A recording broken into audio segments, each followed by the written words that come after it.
Hello, everybody, and welcome to Spring Into Action, the show that I do at this time of year because we are heading into what is considered one of the most important seasons of the year in real estate. And so I gather the brightest minds, the thinkers, the doers, and I get them on a show and I just explore what they're seeing in the market at the moment. I extract the strategies that they're deploying or seeing working, and I share them with you so that you can head in to Christmas and the new year with sales and momentum and movement in your business in the right direction. The guest today is an absolute superstar. I've been lucky enough to call him a friend for a number of years, and every time I get to speak to this guy, I leave the room with my brain spinning with a whole new perspective on the world, spinning with ideas and strategies to implement, and almost every time they work to a T. Now, this guy, he's got real estate experience right around the world, his whole life in the UK, the Middle East, and now Australia. He's a giver from his heart, an absolute legend in the space of raising money for charities, particularly children across Asia. Through his brand, Digital Live, we've all heard about the bike ride. It's an incredible experience that I hope to do one day very soon. He used to work for realestate.com.au, but has now moved to the new position of General Manager of the agency in Queensland. His name is Steve Carroll, and he joins us right after this.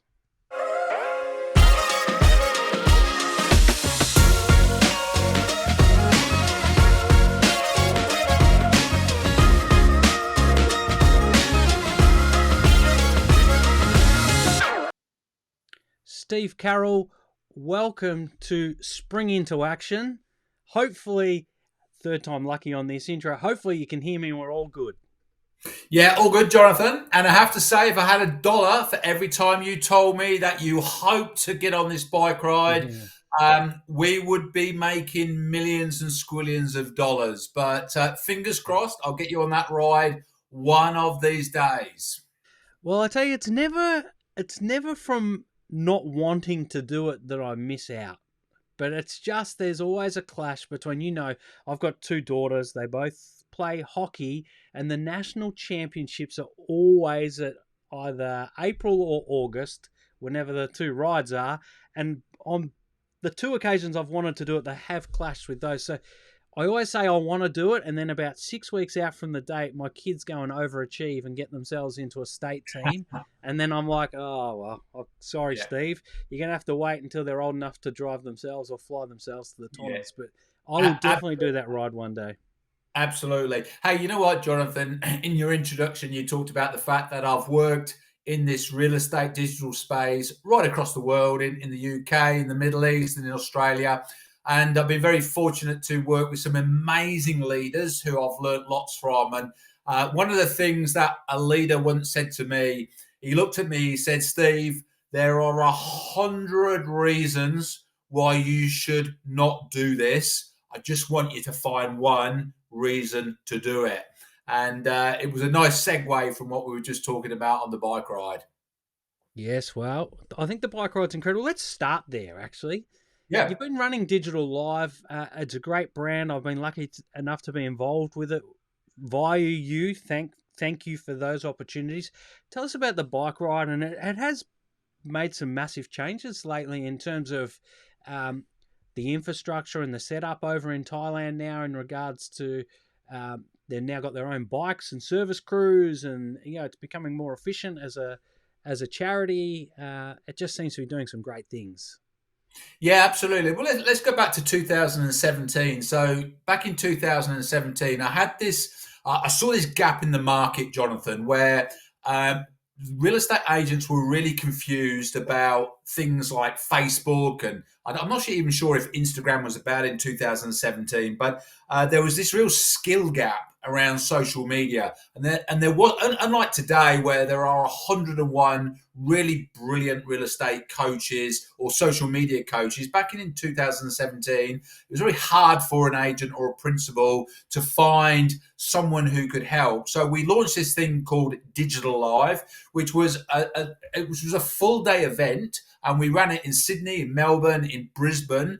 And wow, we sold the ticket so quickly because this was a first opportunity for real estate pros to learn how to do the basics around social media. Lots of stuff we were doing back in 2017. Everybody does really well here right now in 2023.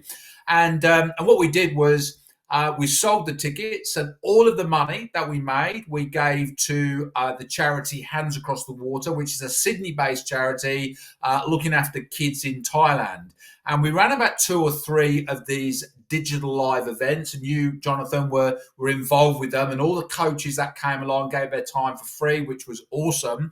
And then there was this guy called Grant Turner who said to me, "What are you going to do with this cash that you need to give to Hands Across the Water?" And I said to him, "Well, look, I'm going to simply just hand over the cash to Peter Baines and Claire Baines, and we'll move on." And this guy called Grant Turner said, "No, no, no, no. You got to be more interesting, Steve. Why don't you get a group of you together and go over to Thailand and cycle into the home or the orphanage and actually deliver the money?" I mean, obviously, we weren't going to physically carry the money with us, but you know what I'm saying. The big check on your back. Yeah, a big check. And I said to Grant Turner, I said, that's a ridiculous idea, Grant, because I haven't got a bike and I don't think I actually like cycling. And the challenge that Grant put to me was buy a bike, learn to cycle, and use your network and your connections to get enough people to go pedaling with you. And wow, in 2019, we did our first bike ride, raised about $400,000 on top of the money that we'd raised from the events. And we cycled into the orphanage, and we were greeted as though we were kings and queens.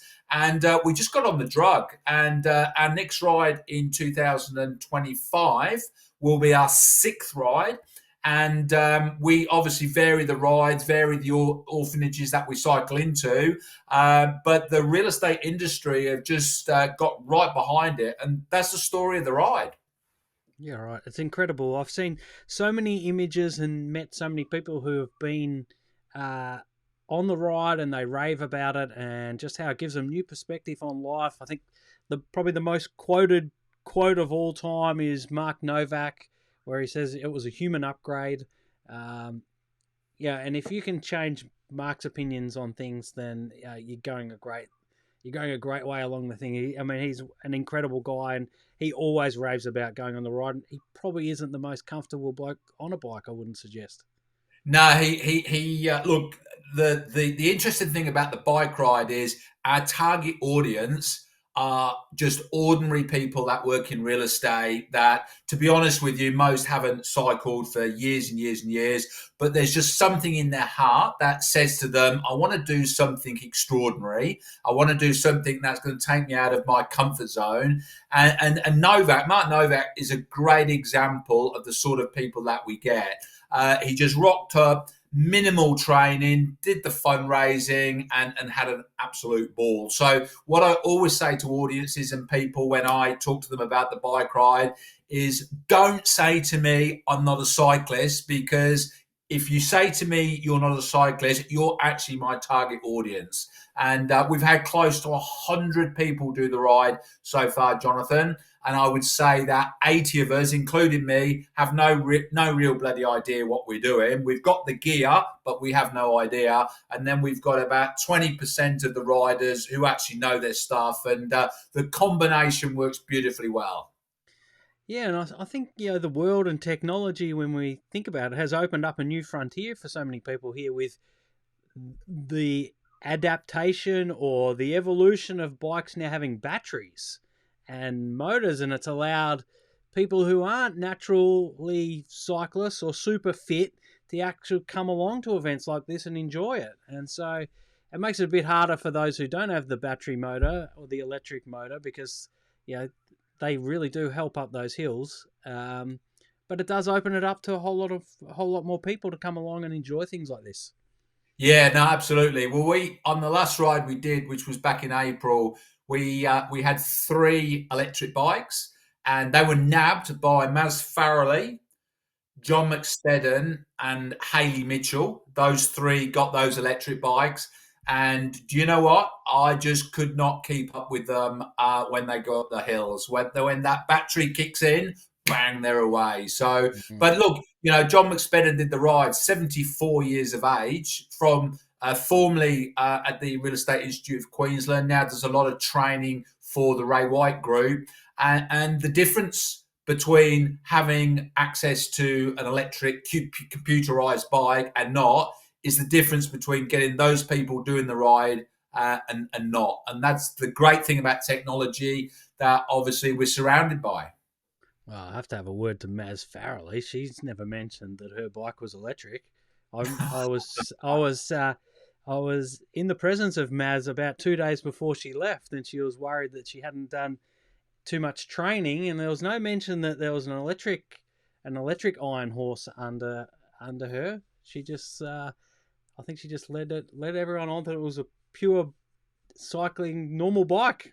But anyway, Yeah. she still I measure people by intent, Steve, and the intent is to get there and help people in charity, and I think that's what we should be focused on for sure. Yeah, and also, I mean, just on that, Jonathan, what the helping the kids and giving them a chance, and all of the money that we raise from Digital Live, and we're at about 1.2 million at the moment, goes towards the education of the kids, particularly the digital education.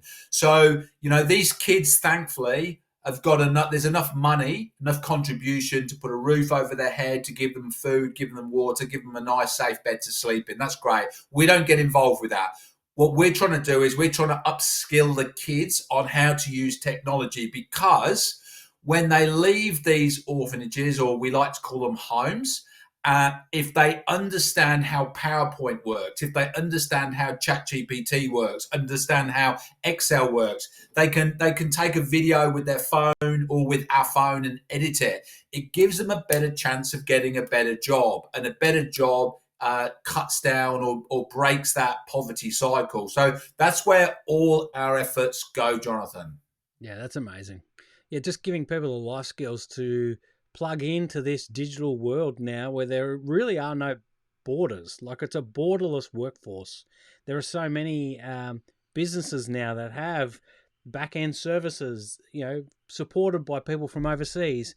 Even, if you go to hospitals, I recently had a family member in hospital, and they were getting scans done on their chest, but the person reading the scans was on the other side of the world. Yeah, It's no, just, exactly. it's Well, amazing. as you know, Jonathan, I've actually taken the sling off just for this webinar, but I've just had a complete shoulder replacement only 3 or 4 weeks ago. Nothing to do with cycling, just a lot of rugby when I was younger.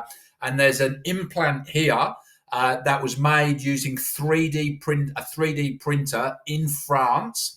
And so the X-rays were done in Brisbane. The X-rays were sent over to France. A 3D printer made to measure, which is now here, and a surgeon in Brisbane put it in. It's quite incredible.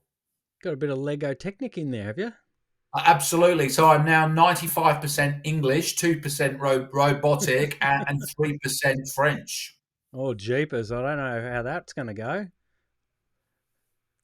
A pom We'll with a see bit of who French in there. we'll see who wins the World Cup, the Rugby World Cup, because of course it's on right now. Yes. Yes, it is. You love your sport, don't you? Big fan of sport and following it. Absolutely. You went a bit quiet on the Ashes. You're a bit cock a hoop halfway. Yeah, after about the fourth test, you're up and about, and then went a bit Yep. quiet.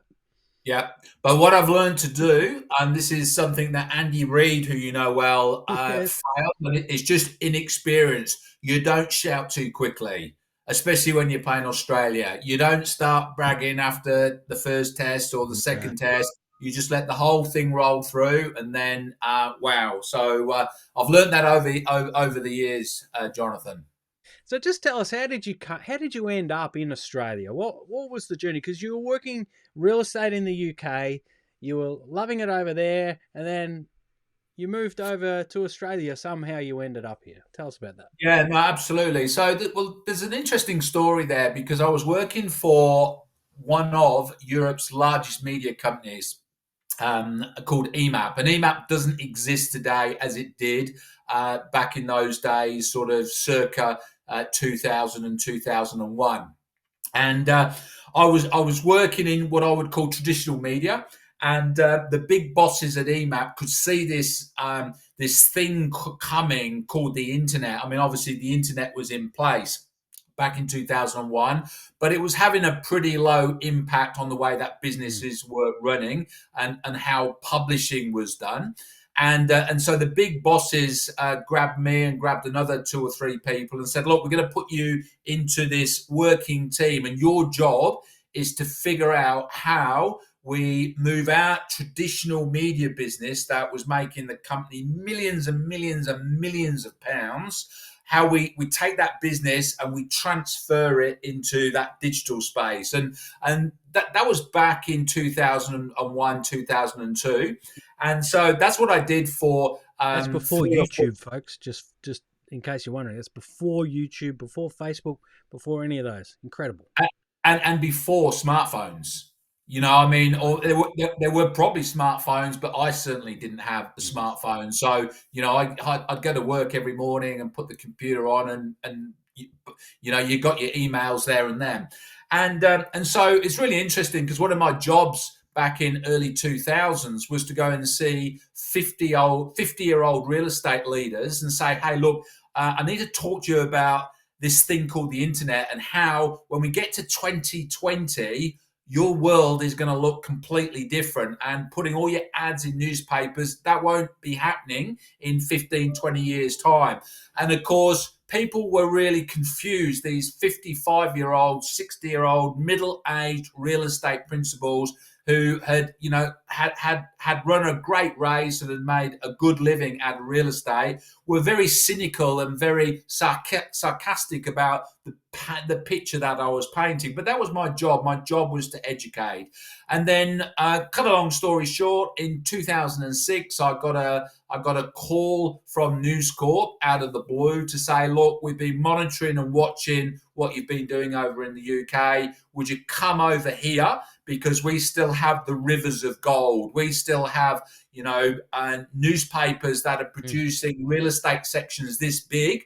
And we've got the same challenge that you've probably gone through. Can you give us a helping hand?" And so I came over to Brisbane in 2006 and based myself in Queensland. Queensland was the cash cow for News Corp when it came to real estate ads Mm. and job ads. And I did that until about 2009. And then News Corp moved me to REA, and I was at REA, the sales director, right up until just before COVID, and that's the story. Yeah, amazing. And what a time to be a part of a real estate. Let me start that again. What a time to be part of real estate being, or an industry being so disrupted. Now, some people fear change, but I think you and I sort of think the same. And it's like, it's incredible to watch the change in real time. Sometimes it seems like it's moving too slow. And I think back then in the days, I was in a media outlet at the same era that you're talking about.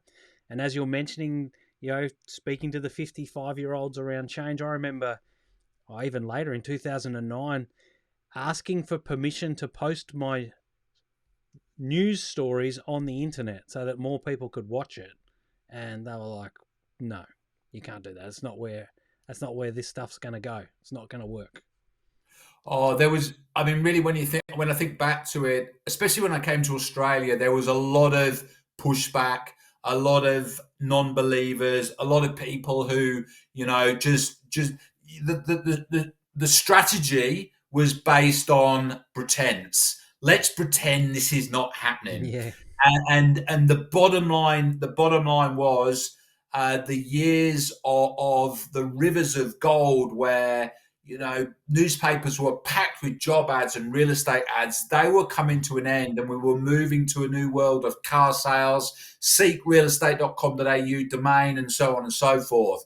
And of course, when I joined REA, the average price of an ad on realestate.com.au back in those days was about $80. Yeah. $80. Wow. The average price of an ad now on realestate.com is over $2,000.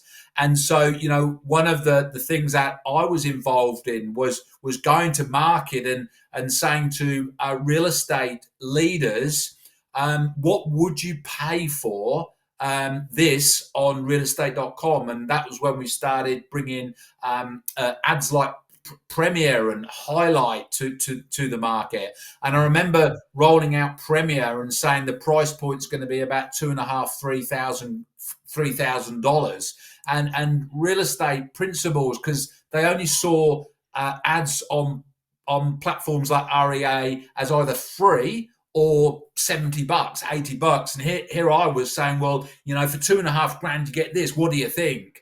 And it was an amazing journey, and you can imagine the heated conversations that I got into or was part of. It was very, very interesting. Yeah, fascinating time. A fascinating time. And of course, real estate continues to evolve. We've been through COVID. I think that's affected a whole lot of not just real estate, but industries right across the world, particularly the people inside the businesses. They seem to have been affected. And, I talk on my podcast with Darren Prattley a lot about this funk that we're seeing in workers at the moment. You've recently taken up the position as the manager of the agency, a forward-thinking group in real estate, disrupting a traditional model. Seems as though you seem to be a natural-born disruptor, Steve. Is that true? Well, I wouldn't say a disruptor, but I do like challenging the status quo, and I do like being involved with companies and with people that look at things and say, how can we do this differently? How can we reimagine this? How can we reinvent this? And one of the reasons why, one of the questions I often get asked is, well, why did you join the agency? And one of the answers, probably the main answer, was it was that curiosity that I saw within the leadership group at the agency along the lines of, what if we did it this way? What if we did it that way? And I thought to myself, well, there's enough companies in real estate who are very stuck in their ways. They're very traditional. And me working for those companies was never, ever going to work. So I needed a company like the agency. And that's what we're doing right now. So tell us about the shift that you see, because you do wear so many, you have worn so many hats. You've looked at the industry from so many different directions. Where are we at in 2023? We've gone past COVID. We've sort of seen a bit of a funk around the human element of COVID. Like, it's taken a little bit for some people to get over it. The market became a little bit tougher on the back of it. So, the market was good, but working conditions changed. So people working from home. Then we've sort of come out of COVID and the market got tough. So they sort of, the way that I see it and the people that I speak to, they seem to have this, it's almost like change fatigue. Like they're sick of things changing and they just sort of they're struggling to find their rhythm again. Is that something that you see from your seat at the top, looking at the whole industry, not talking about your company particularly? Yeah, no, absolutely. I think the one thing that's really surprised me, so continues to surprise me about real estate is you've got sort of 20% of I reckon there's about 50,000 residential real estate agents in Australia. 50,000, yeah. Now, 20% of those are making a really, really good living out of this industry, a really, really good living. And then you've probably got another 10%, 15% that are doing okay. So that's sort of 35%. And then you've got this long tail where I just see people slogging their guts and actually not earning a lot of really good income, but giving a shitload of their time for what is in effect an ordinary salary, and that's what really surprises me, because a lot of people think that everybody in real estate is making lots of money, but I tell you that's not the case. That is not true. Now, this is the challenge, Jonathan, and this is one of the things that frustrates me to death. When I talk about that long tail of people not really earning a decent crust and putting a lot of time into it, giving up a lot of their weekends, there's just a lot of things that they could do that would help them, but there seems to be this reluctance to actually make that change. So a really, really good example of that. And if I may, I'm just going to give you an analogy I thought of this morning. So as we speak right now, Jonathan, there are 104 days to Christmas, 104 days until Christmas Day. And if you're in a retail business, so let's just talk about the Indrapilli shopping centre, which is the closest shopping centre to where I live. I guarantee you that every single business is wrestling with how they're going to make their shop window brilliant Yeah. for the next 104 days. And they're wrestling with this dilemma. How do we make our shop window so compelling that people, when they're walking through the shopping centre, stop, they're engaged, they walk in, and that's the challenge. And the challenge for real estate agents right now is this is the time when more potential sellers are walking by your digital window thinking, are you the person that's going to sell my house? Yes or no? And the challenge is there are so many really dull, ordinary shop windows, digital shop windows that belong to real estate agents that are so dull and boring that streams of people are just walking by and not taking any notice. And these are some of the people that are struggling to make a good income in real estate. But if only, Jonathan, if only they spent some time looking at their digital shop window, their digital assets, and make them really engaging, make them interesting, make them inspiring, make them stop people in their tracks so they look and read, they'd actually do better. Yeah, I think you are 100% right. Yeah, I work in the social media space, so I see it all the time where I'm stunned often by how dysfunctional some agents leave their digital presence. Like what they do on Instagram is completely different to how they present themselves on Facebook. And then when you go over to LinkedIn, it's almost a completely different person again. And then when you have conversations with them, and I don't know if you experience this too, but uh, the responsibility of of it, who should be doing what, becomes the argument or the discussion. Well, that's not really for me. I'm following this person's guidance, or my girlfriend told me to do this, or my cousin's sister who's in social media said, I'm going to try this for a couple of weeks. Really, I think you're right. There needs to be, for anyone who wants to take the next step or anyone who wants to step up another level, there really needs to be a time or set aside time for you to assess who you actually are and how you want to present yourself to the market.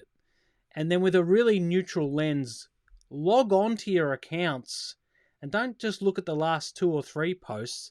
Look at your last 4 or 5 weeks and monitor how you're showing up.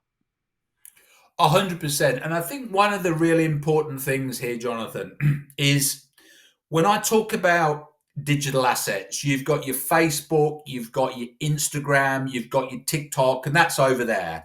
Now that I think is a certain that takes a certain level of thinking, and there are experts in that field that can help agents in that space, including yourself, of course. But over here, you've got your digital profiles, which are your bread and butter shop window. So we're talking about realestate.com.au, we're talking about domain, and we're talking about LinkedIn, and we're talking about Rate My Agent. And we're talking about those 4 platforms.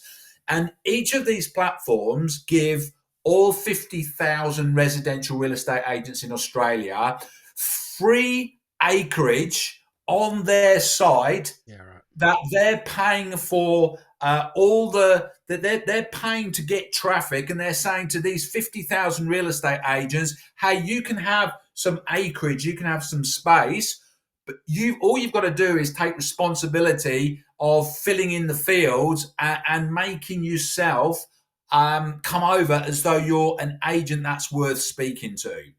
And look, we ran some training last week, the week before, with Alex from releestate.com.au, and this was all about just populating your profile on realestate.com.au to get maximum return, because there's a correlation between the more your profile is completed, the more people are going to engage with it. The numbers and stats don't lie. Mm. And Alex was saying that there are thousands and thousands and thousands and thousands of real estate agents in Australia who on their profile have left certain fields empty. So, for example, specialities.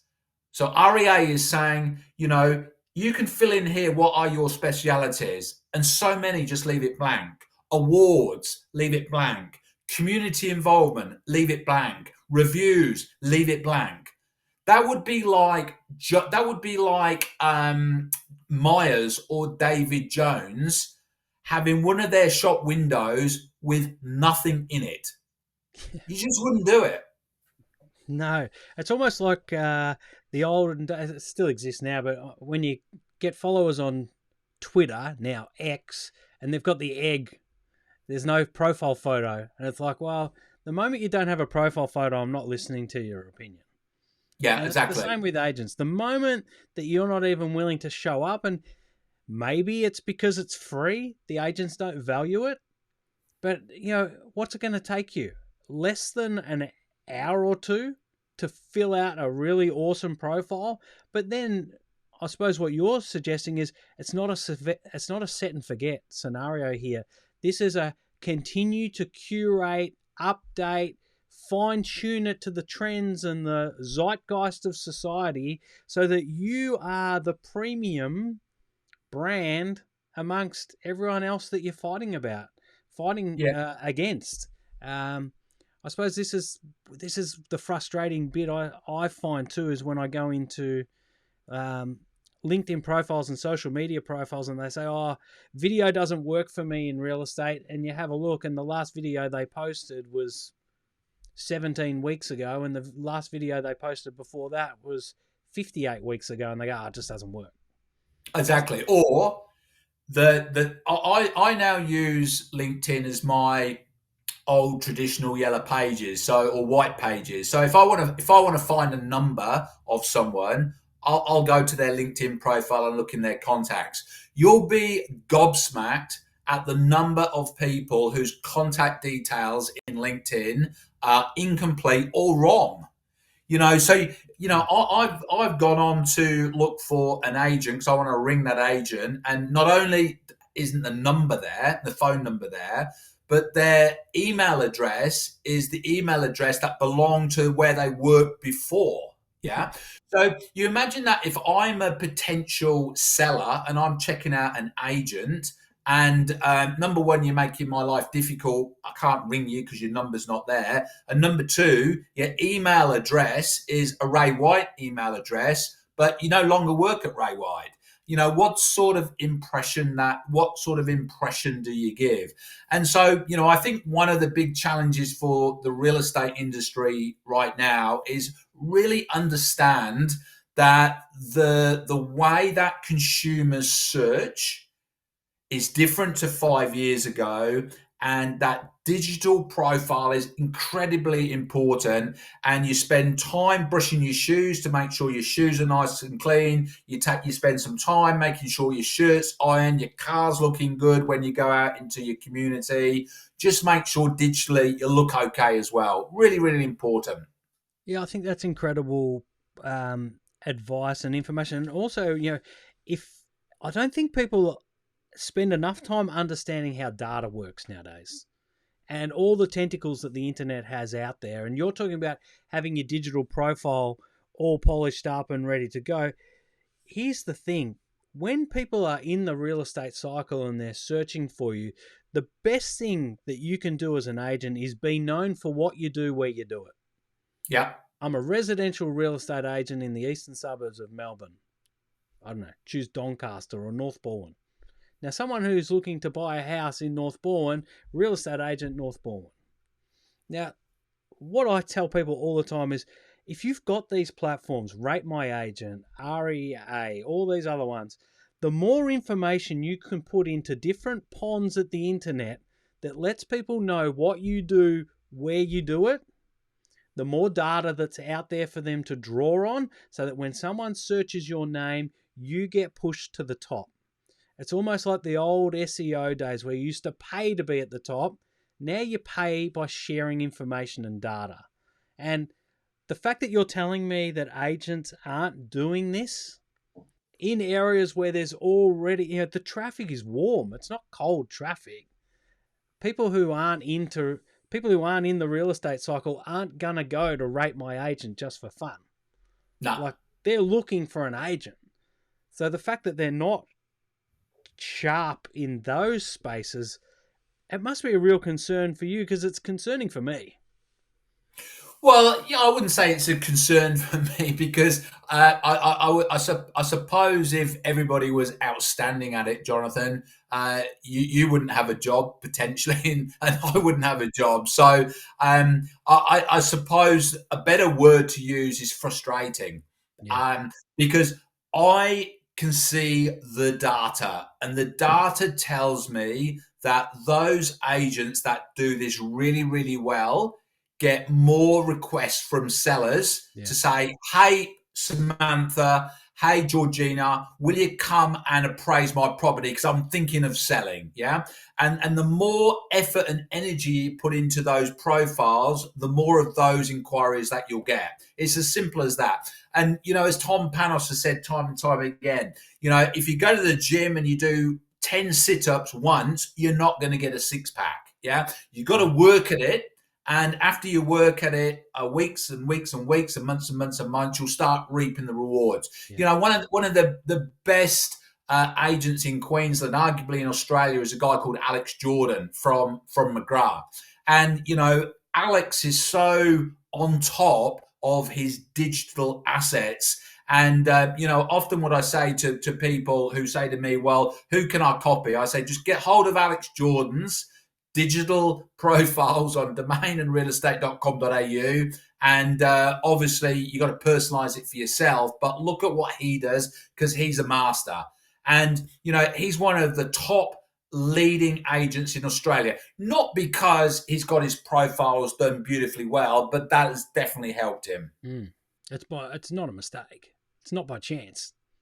It's because he's probably got that in order, and all the other aspects that go into real estate. And I think that's the point that I always like to make, and you can agree or disagree with me here. Digital doesn't replace everything else you do in real estate. It's just another tool you can use to get ahead.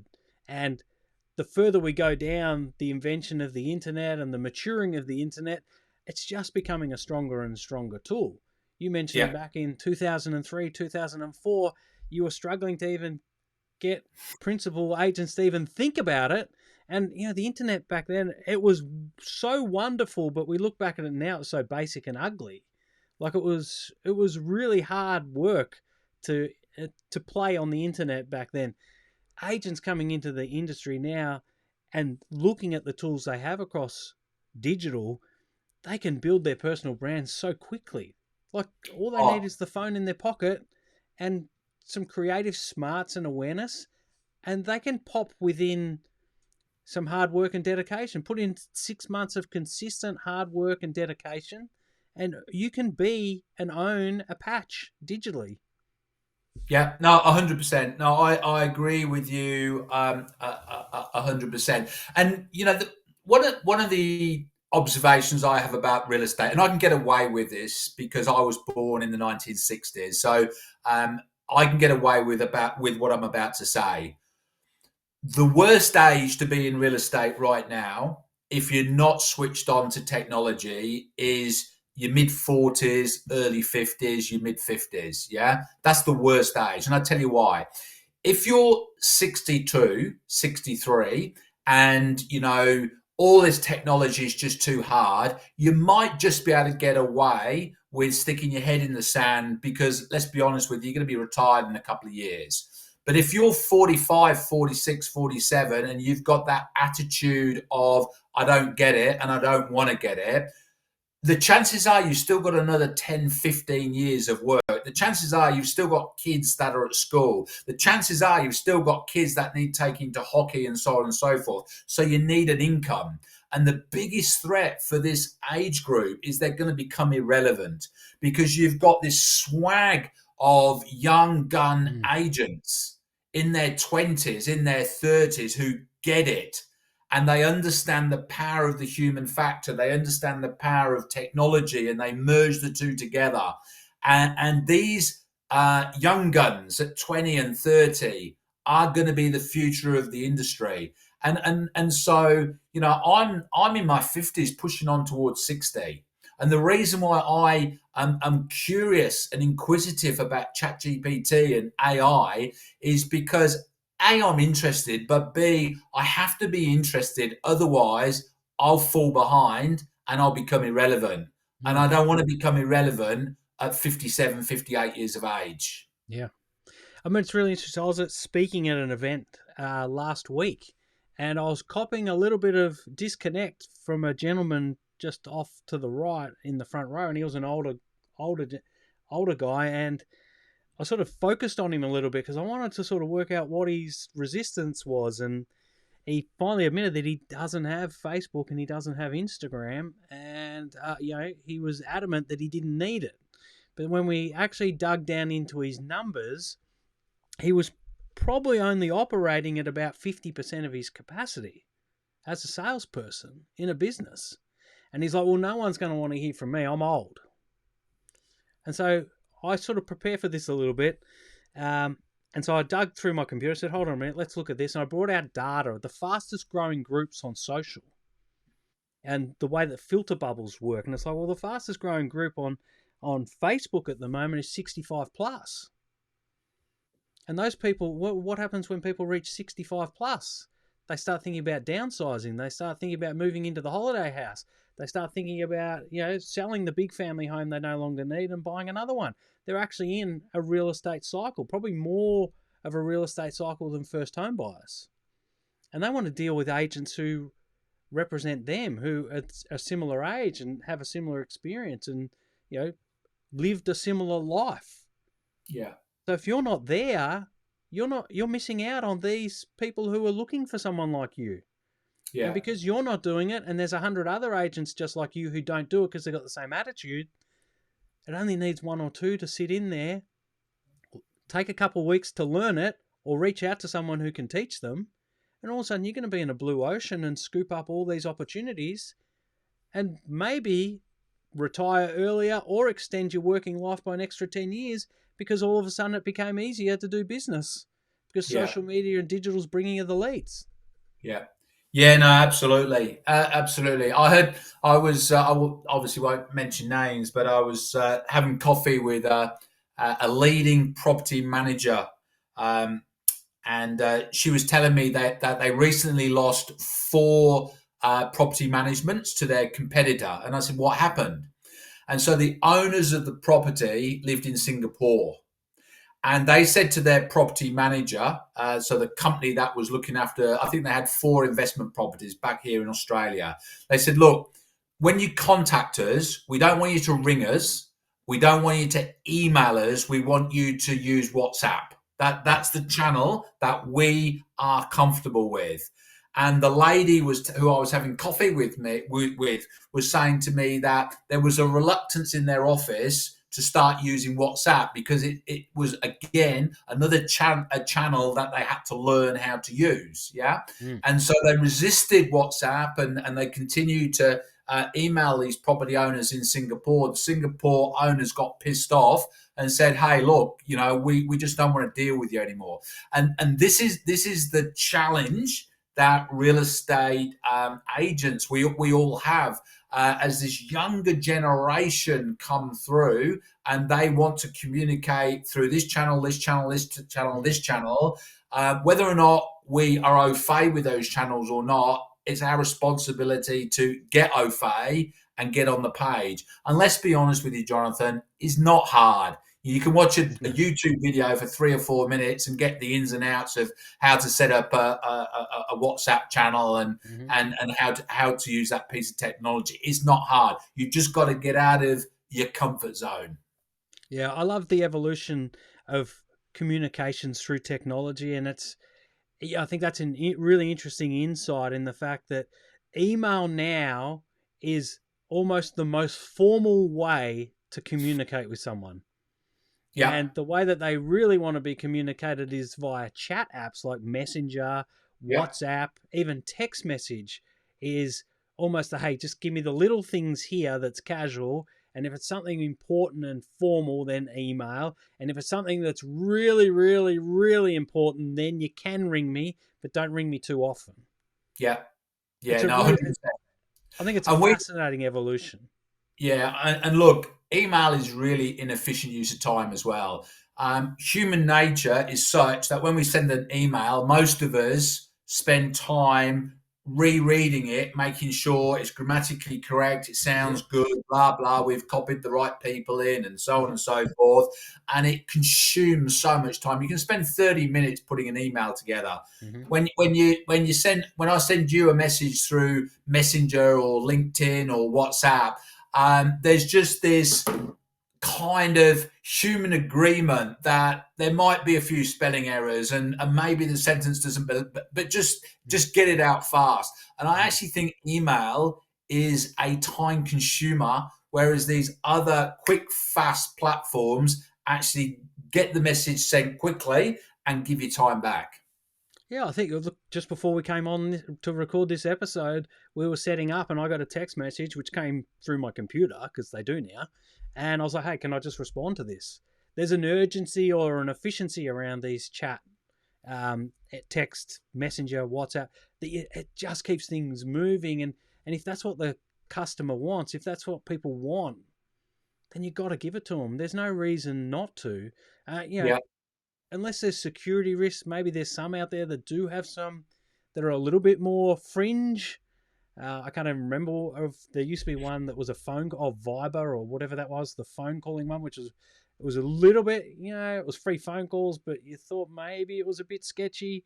Um, but there's some really strong legislation around chat apps now, and I think it's all part of the move towards the digital agent. You're definitely a leader in that space, Steve, and I think you've given some incredible insights and strategies today for agents to work on. Just summing it all up, where do you see the rest of the year going in real estate? Are we bouncing back? It seems as though interest rates are interesting at the moment, pardon the pun, but they seem to be not really deterring too many people, but have changed the playing field a little bit. Where do you see the rest of the year going in real estate? yeah. I think. I mean, obviously, I'm up here in Queensland, and so I think we're over the last 3 or 4 months up here in Queensland, we've reset and we're going forward again. And I think generally that is the case across most of Australia. I do think this, Jonathan. I think there are thousands and thousands and thousands of sellers who are thinking about selling their home but are incredibly nervous, incredibly nervous. I reckon there's thousands of them out there. Mm. And what they need right now is they need a good, solid real estate agent to go and sit with them and say, look, here's the pros of going to market right now. Here are the negatives of going to the market right now. But at least they've been educated. And I think that one of the things that we're really encouraging our agents to do at the agency is go out and add some value to those thousands of people who are just unsure and they just need someone to sit with them, hold their hand. That's the role of the real estate agent for the next, I think, 6 to 12 months. Yeah, I think that is an incredible, incredible point. I agree with you. Just in my local area, there's a route that I drive pretty often, and I think in the last week there's 7 boards have gone up. So the properties are coming onto the market. Stock's going to catch up, maybe not quite catch up to demand, but there's going to be way more stock on the market. And I agree with you so much about the fact that social media isn't for selling. It's give the people who are half a step away from making a decision, whether that's to buy or sell, give them the information that they need to be able to make a decision that's comfortable for them. And if you're the agent that's supplying that information, I bet you 9 times out of 10 they come back to you to help get the deal done. I think that's Yeah, how. 100%, 100%. And but yeah, that's my advice. But I think it's a good time to be in real estate. I think that it's a particularly good time to be in real estate if you're curious, inquisitive, you're prepared to reimagine, you're prepared to reinvent, and you're prepared to have a go. And if you tick all those boxes or most of those boxes, I think this is still a great industry to be in. And get your digital profile sharp and up to date. Then you'll see a difference in the world, won't you? Exactly. Yeah. Exactly. Steve Carroll, a pleasure to be in your company once again. Thank you so much for joining us on Spring Into Action. So many gold nuggets and so much information to digest. I'm sure people will be watching this back twice, taking notes, and I'm sure they can connect with you across all the socials. Just search for Steve Carroll or Digital Live. You'll find him. A great sharer of knowledge, and thank you so much for joining us. We're so privileged to have you. It's incredible. Thank you. Thank you very much.